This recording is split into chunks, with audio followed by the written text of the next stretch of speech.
היפופוטם!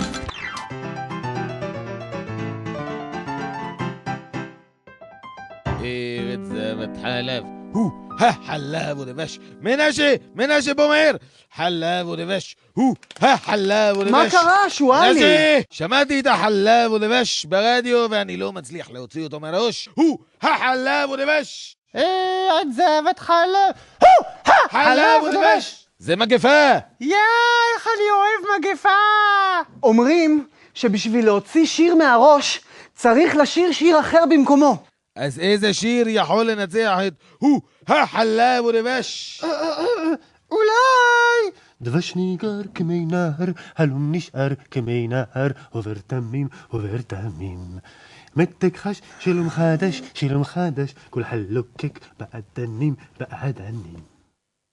פיתה, אתה שר כל כך יפה. אולי תעוף למסע הופעות בבורמה, איפה שהקניבלים אוכלים אותך חי, לארוחת בוקר עם כוס קפה, חלב ודבש, סעמק פיתה. לא, שואלי. אנשים כותבים שירים כאלה בכוונה, כדי שתרצה לשיר אותם שוב ושוב ושוב. מי שעושה את זה הוא מניאק. תנו לי להסביר לכם למה אני מתכוון.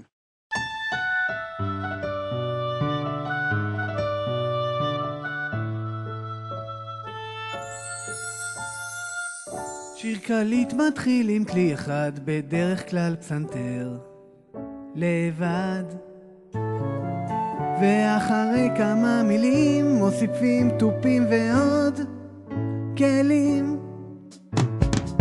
קולות הרקע נכנסים ועושים וואו וואו. ואם המילים לא בדיוק יושבות, אז אפשר לדקלם את זה, וזה נשמע יותר חכם. וכשחושבים שזה הסוף, אז השיר מתחיל פתאום לסחוף, מתעלמים ממה שמאולץ. בשיר לגלגלצ, זה קליט יותר מהורה, שיר שגם עושה חשק להריץ אחורה ולהקליט את זה. וכששומעים את הפסנתר שוב, פתאום נהיה עצוב.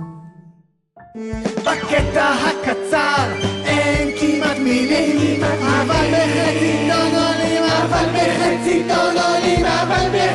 טון עולים, זה קליט יותר מהורה, שיר שגם עושה חשק להריץ אחורה ולהקליט את זה.